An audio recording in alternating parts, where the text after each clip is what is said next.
First and foremost, I want to sincerely thank you for being here.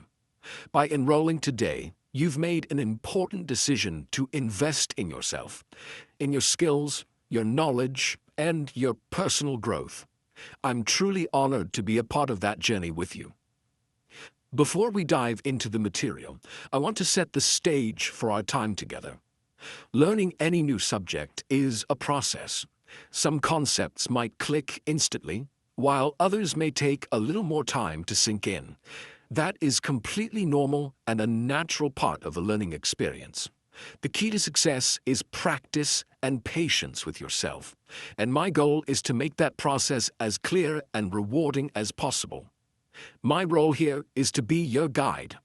I've worked hard to structure this course with practical, step-by-step lessons that I hope you'll find engaging and valuable. But please remember, this is a two-way street. Your engagement is what brings this course to life. If at any point you have a question, feel stuck on a topic, or simply want to share an insight, I wholeheartedly encourage you to use the Q&A section. There are no silly questions here. Your questions not only help you, but they enrich the learning experience for everyone. I'm here to support you.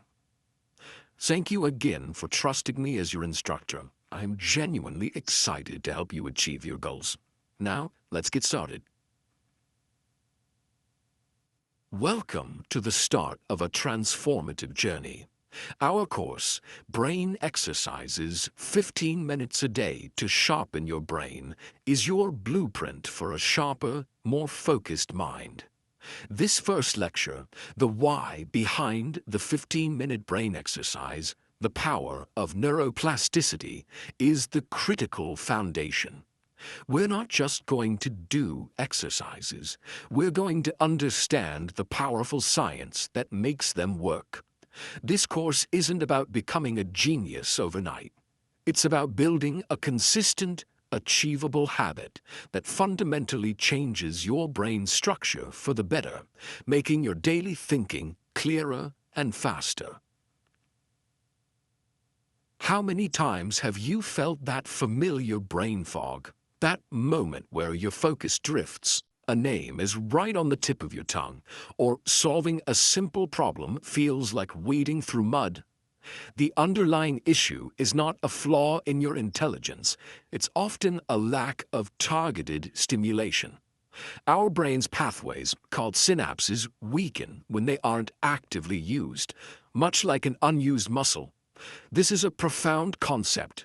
We try to solve this with more coffee or frantic effort, but those are only temporary fixes. The real problem is one of consistent, targeted cognitive load.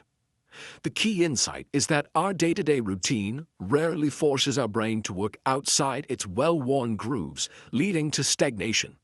The solution is not to simply try harder, but to apply a precise daily dose of mental resistance training, which is exactly what our 15-minute brain exercise framework provides. The core science behind this course is called neuroplasticity.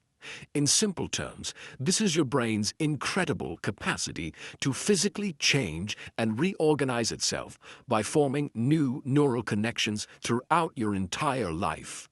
Think of your brain not as a finished, static hard drive, but as a dynamic, self-remodeling supercomputer. For decades, the common myth was that you can't teach an old dog new tricks, suggesting your brain's structure was fixed after early adulthood. That is absolutely false. The mythbuster here is that age does not stop plasticity. Consistency and effort are the only limiting factors. Research, especially in areas like rehabilitation science, shows that even in advanced age, consistent, novel mental effort can trigger neurogenesis, the birth of new neurons, and strengthen existing synaptic connections. The why behind the myth is simple. It's easier to assume stagnation than to embrace the lifelong effort of growth. But the reality is, your brain is always listening to your behavior. 15 minutes of focused exercise daily is a conversation that leads to permanent positive structural change. So, Why should you dedicate 15 minutes a day to these brain exercises? This isn't just a hobby, it's a powerful investment that yields 3 core superpowers. First, you get sharper focus. Consistent cognitive training improves your executive function, which is the mental ability to manage yourself and your resources to achieve a goal. Why does this matter? It matters because it directly translates to less distraction and a better ability to hold complex ideas in your mind without losing your place. The why behind that why is that these exercises strengthen the prefrontal cortex, the brain's CEO, improving its inhibitory control. Second, you achieve faster processing. This is about reducing the time it takes your brain to interpret information and make a decision. Why is cognitive speed a superpower? Because the modern world bombards us with data. The faster you can process it, the more effectively you can respond, allowing you to get ahead, not just keep up. The third superpower is enhanced resilience. Just as physical exercise strengthens your body against injury, mental exercise builds a cognitive reserve. This reserve acts like a buffer, making your brain more resistant to stress, fatigue, and age-related decline. The single, simple, foundational technique we will use is the principle of novelty and varying cognitive load.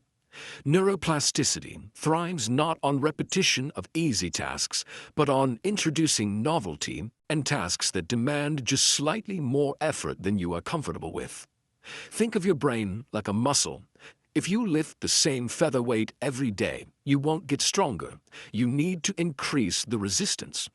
Our core practice uses a 3-tier rule for structuring your 15 minutes. How is this different from a simple crossword puzzle? A crossword becomes routine. Our method forces constant adaptation. For example, a Tier 1 task might be simple counting, but a Tier 2 task requires dual tasking, like counting backward while naming a different color for each number, forcing 2 brain regions to coordinate. The Tier 3 task introduces a reverse or mirror challenge, like writing backward or doing a physical movement with your non-dominant hand while simultaneously naming objects. This how within the how, the constant increase in complexity, is what truly forces your brain to build robust, new networks, optimizing that crucial 15-minute window for maximum neuroplastic benefit. Let's immediately put the principle of novelty and varying cognitive load into action with your first integrated exercise, the Reverse Alphabet Sequencing Challenge. The goal here is to drill your cognitive switching power, the ability to pivot attention between 2 different rules. This is a Tier 2 dual tasking exercise. Here are the steps. First, grab a piece of paper and a pen. Second, you are going to write the alphabet backward, starting with Z. The key is step 3. As you write each letter, you must simultaneously say a random number from 1 to 10. For instance, you write Z and say 7, then write Y and say 3. You are forcing the language, sequencing, and randomization centers of your brain to coordinate under pressure. This will feel surprisingly challenging, which is the whole point. This is the resistance training for your focus muscle. Pause the video and try it now.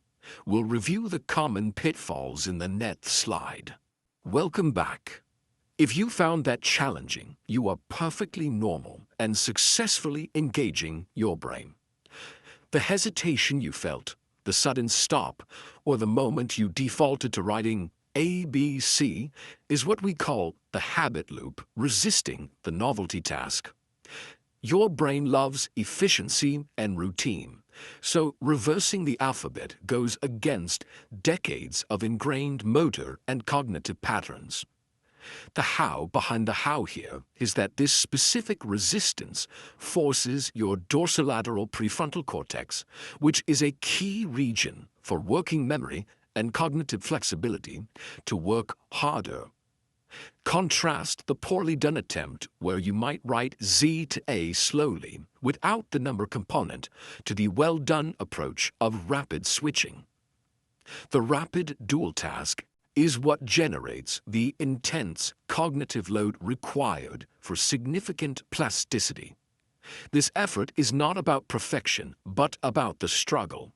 The moment you feel that mental friction, you know you are actively rewiring your brain for better flexibility.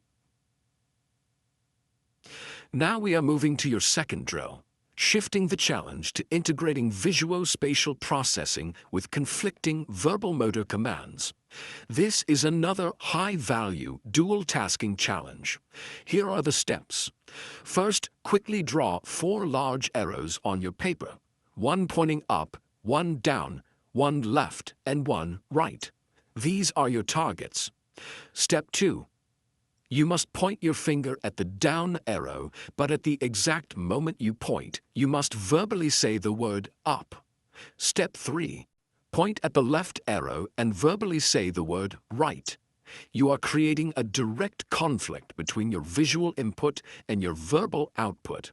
Your brain must inhibit the automatic reading of the visual cue and substitute the opposite verbal command. This is an incredible exercise for the brain's inhibition center. Again, the struggle is the signal of growth. Pause the video and try it now. Let's examine the neurological impact. If you paused and immediately said down when pointing down, you just experienced a powerful cognitive phenomenon, the automatic impulse of your visual system dominating your conscious control. This drill leverages the core principle of the Stroop effect, where an automatic process, like reading or recognizing a direction, interferes with a conscious one. The how behind the how is that you are actively strengthening your brain's inhibitory pathways. Why does strong inhibition matter? It is the mechanism that allows you to filter out distractions when trying to focus, and it is the key to preventing impulsive decisions. Think of it as installing a highly efficient mental security system. For example, pilots and surgeons are trained in similar high inhibition scenarios to override autopilot behaviors in critical situations. By practicing this simple drill daily, you are training your brain to pause, analyze, and choose the correct non-automatic response, leading to a much more controlled and sharper decision-making process in your everyday life. It is time for the final critical step in learning: recall. Recall is not just testing. It's a powerful brain exercise in itself, actively pulling the information out of memory and cementing it in place. Take a moment to pause the video and retrieve the answers to these 3 questions from the mental folder we just created for this lecture. Welcome back. Let's see how you did. The specific scientific term for the brain's ability to reorganize itself is neuroplasticity. The primary method that triggers this change, the how technique, is novelty and varying cognitive load. And finally, the 3 core superpowers we discussed are sharper focus, faster processing, and enhanced resilience. Now, try it one more time. Pause the video and recall all 3 answers again without looking at the slide. This secondary recall attempt dramatically boosts retention by forcing your brain to rebuild the memory pathway on demand. The answers again: neuroplasticity, novelty and varying cognitive load, and sharper focus, faster processing, and enhanced resilience. Excellent work. You've already started to sharpen your brain. The grand conclusion of this foundational lecture is a simple yet profound truth. Your brain is not fixed.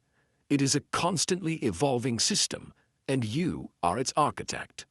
By dedicating a mere 15 minutes a day to novelty and varying cognitive load, you are engaging in the most effective form of mental resistance training available, guaranteeing permanent structural change through neuroplasticity. Your brain is a muscle, And just like any muscle, it will atrophy without targeted, challenging work. The next step is not just to understand this concept, but to commit to the 15-minute window daily. Even if you start small, the consistency of that targeted effort will yield a sharper focus, faster thinking, and a more resilient mind. This is the first step in claiming your cognitive superpower.